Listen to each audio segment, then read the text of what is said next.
Sobat Empati semuanya, apa kabar? Senang sekali kesempatan kali ini saya Ria boleh menemani kembali semua Sobat Empati di hari ini. Nah, Sobat Empati menjadi seorang ibu adalah sesuatu yang sangat luar biasa. Saya yakin hampir semua wanita menginginkan menjadi seorang ibu yang baik untuk anak-anaknya, seorang istri yang juga tentunya baik untuk suaminya dan juga untuk lingkungan dan bahkan yang lebih besar lagi negara kita.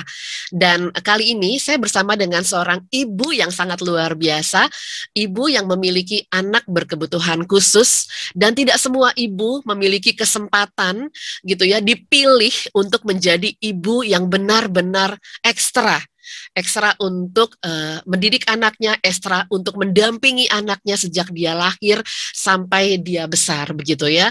Dan saya ingin tahu sebetulnya apa sih perjuangan dari seorang ibu yang ingin saya wawancara saat ini Sobat Empati, karena terus terang saya pun juga mengalami satu hal yang bisa dibilang takjub gitu dengan para ibu yang terpilih, yang bisa mendampingi anak-anaknya, tidak memberikannya kepada orang lain, tidak membuangnya, tetapi diasuh, dirawat dengan penuh cinta akan apa yang Tuhan berikan, dan itu kodrat sebetulnya dari setiap ibu dimanapun berada gitu ya. Dan kali ini saya bersama dengan Ibu Endah Kusdiarwanti. Saya panggilnya Mbak Endah karena kebetulan Mbak Endah ini adalah senior saya, dosen saya juga di salah satu kampus yang ada di kawasan Lenteng Agung, dan saat ini fokus untuk mengurus rumah tangganya, fokus juga untuk melayani lingkungan sekitarnya dalam berbagai bentuk.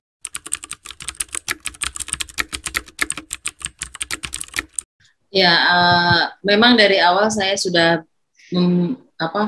mempunyai praduga bahwa Astrid ini akan tumbuh tidak normal. Karena saya cerita dulu ya dari awal kelahirannya, karena Astrid lahirnya prematur, gitu. Kenapa dia lahir prematur? Karena kembarannya meninggal di dalam kandungan, sehingga Astrid harus lahir, begitu. Dia prematur dengan kehamilan yaitu 24 minggu atau 6 bulan. Kemudian berat badannya waktu itu 1 kilo, yang meninggal 1,5 kilo, begitu. Astrid dirawat kurang lebih 50 hari waktu itu belum ada ruang PICU ya di rumah sakit RSUD Pasar Rebo, jadi di ruang bayi, begitu, di ruang bayi hanya dengan inkubator biasa, dan itu mukjizat Tuhan sih, begitu. Nah, kemudian pertumbuhan Astrid memang lambat. Ketika pertama sekali dokter memvonis bahwa dia autism itu ketika Astrid berusia 3 tahun lebih, karena dia juga baru bisa berjalan tuh usia 3,4 tahun ya. Kemudian hampir 4 tahun dokter di Pasar Rebo karena belum ada spesialis tumbuh kembang, kemudian saya disarankan untuk membawa Astrid ke tumbuh kembang RSCM dengan pengantar dari Pasar Rebo, kemudian dengan tulisan indikasi kemungkinan anak ini autism gitu. Jadi akhirnya saya bawa ke klinik tumbuh kembang di RSCM, dan di sana dicek segala macamnya. Kemudian ada kesimpulan bahwa Astrid ini autism begitu.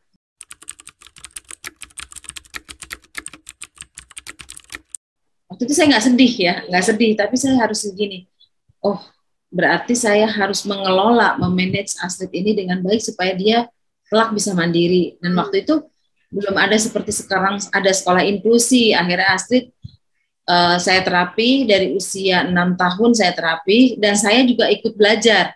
Jadi saya mencari tempat-tempat kursus yang bisa untuk saya belajar untuk terapi.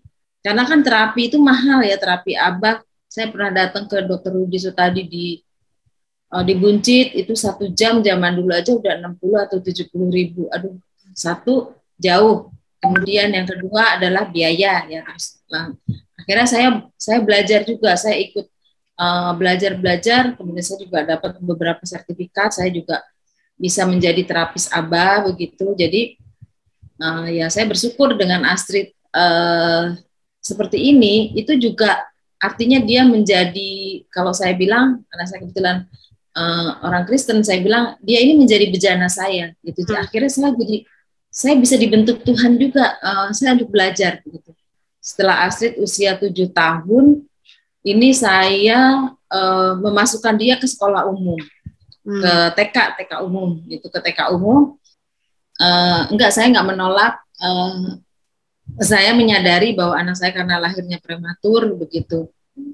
Jadi saya nggak ada penolakan, tetapi justru saya harus bentuk dia begitu.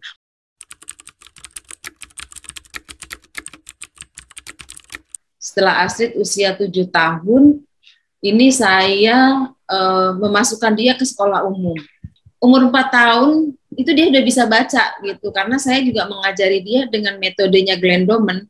Itu ada bukunya Glenn Doman, itu saya belajar sendiri cara mengajari bayi Anda membaca. Jadi saya menggunakan metode itu dengan kartu yang 20 cm kali 5 cm, kemudian saya tunjukkan misalkan mama, papa, dan 4 tahun dia udah bisa baca. Saya juga heran karena dia membaca captionnya TV itu ya, film, dia baca tuh cepet banget. Kenapa bisa baca begitu ya? Jadi memang dia juga, kita kalau punya anak yang berkebutuhan khusus itu kalau kita terima dan kita bisa mau memanage sendiri itu nggak mahal, dan ternyata bisa 4 tahun dia bisa baca. Modal baca ini yang saya jadikan menjadi dasar atau landasan supaya dia bisa diterapi, karena kalau udah dia bisa baca kan artinya dia akan paham. TK umum menerima yang muridnya sedikit, kemudian saya menggunakan shadow teacher yang saya bayar dengan nggak terlalu mahal ya, bukan saya mau jolim ya, waktu itu memang keuangan kami seperti itu begitu. Jadi sekolah umum, kemudian ada shadow. Setelah itu saya pulang sekolah, shadow teacher ini mendampingi Astrid untuk belajar di rumah begitu ya. Jadi terapi di rumah, kemudian setelah nanti sore saya pulang kerja, terapi itu akan saya lanjutkan. Kemudian ketika dia udah punya adiknya itu umur 4 tahun sudah bisa menerapi dia waktu itu. Karena waktu itu belum ada sekolah inklusi. Akhirnya ketika dia lulus TK, saya masukkan ke SLB. SLB itu adanya dulu waktu itu Dharma Asih di sini di Depok swasta. Di Dharma Asih itu dia akhirnya ikut kelas kelas percepatan gitu. Ketika kelas 1, kemudian pas kenaikan gurunya tidak lagi menaikkan ke kelas 2 tapi langsung loncat ke kelas 3 begitu. Dia percepatan tapi memang itu setingkat SLB. Hanya di rumah saya ajarkan pelajaran-pelajaran umum.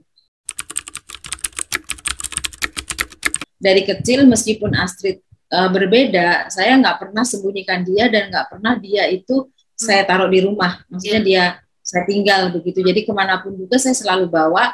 Justru untuk ini, memang ini jadi dia bertambah wawasan dan dia kan daya ingatnya tinggi.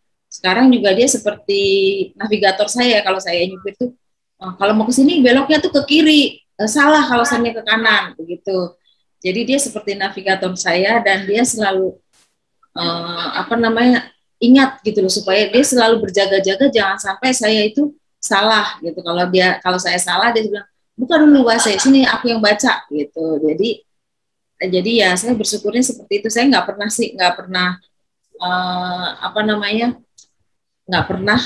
Astrid ini saya diamkan di rumah gitu. Jadi selalu saya bawa dia kemana-mana, selalu selalu saya tampilkan dia di depan. Bahkan saya bersyukur ya di gereja itu sangat welcome. Kemudian keluarga saya juga welcome, keluarga suami juga welcome gitu. Kemudian tetangga di sekitaran rumah kami yang lama tuh Gria Lembah Depok itu kan berpagar. Kalau sore-sore saya selalu ajak jalan-jalan dia.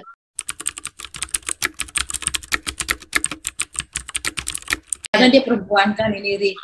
Yang saya persiapkan adalah ketika waktu itu adalah bagaimana kalau dia datang haid atau datang bulan. Nah, jadi dari umur 8 tahun itu dia setiap 1 bulan sekali dalam 1 minggu saya pakaiin panty liner. Kemudian setelah kurang lebih 7 bulanan dia udah bisa pakai sendiri kan gitu. Kemudian saya ajarkan bagaimana cara mencuci panty linernya, meskipun nggak ada nodanya ya, tapi itu kan dia belum dapat haid. Jadi saya mempersiapkannya seperti itu, dan saya mempersiapkan kalau nanti masa-masa menstruasi itu datang, ya, Mbak Indah sudah mempersiapkan itu ya? Ya, itu saya persiapkan kurang lebih, kan dia akhirnya datang bulannya usia 12 tahun. Jadi itu 4 tahun saya mempersiapkannya dia supaya dia nanti bisa untuk merawat dirinya ketika dia datang bulan. Kan saya takut juga, jangan-jangan nanti dia nggak mau pakai pembalut. Aduh, gawat banget nih.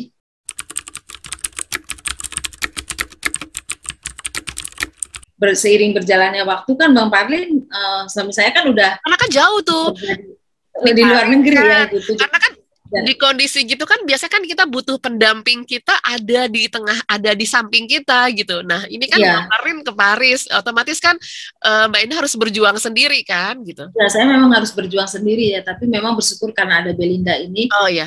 Bahkan ada lagunya Virgion itu yang tuliskan lagu. Oh iya, tuliskan lagu. Iya tahu. Ya, dia bilang, Mama ini lagu aku untuk kakak, katanya. Sampai memutih rambutmu, aku akan bersama kamu. Iya. Jadi saya ketika dia lagunya. Itu lagu favorit saya juga tuh, udah lama. Betul. Kalau ketika dia nyanyi lagi dengerin lagu itu, saya suka nangis nih, karena Belinda bilang ini lagu aku. Jadi dia bukan waktu itu Belinda masih SMA SMP, pokoknya pertama-tama lagu itu keluar lah. Dia nggak bilang bahwa itu lagu percintaan, dia bilang tetapi cintanya itu adalah cinta abadi antara aku sama kakak. Benar.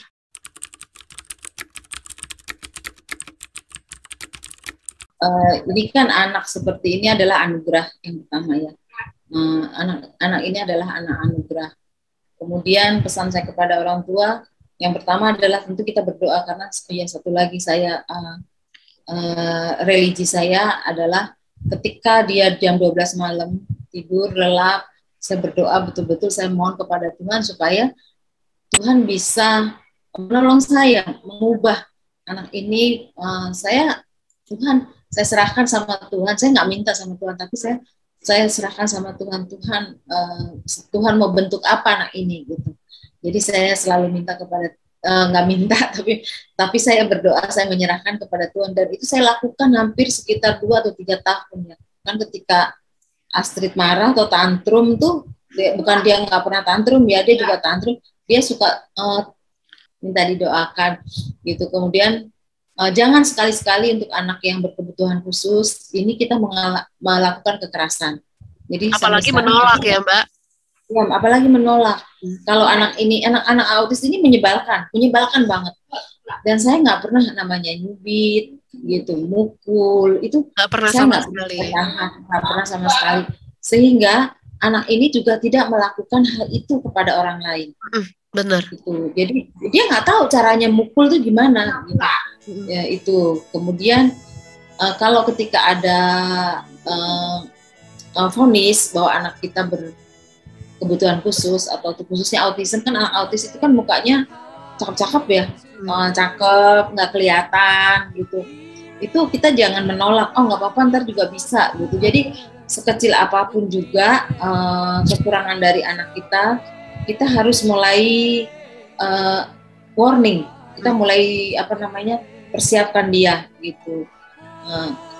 Membaca itu adalah landasan utama anak-anak. Maksudnya baik itu anak yang normal maupun anak yang berkebutuhan khusus. Many things happen while I was away. Mother, how are you today? Mother, how are you today?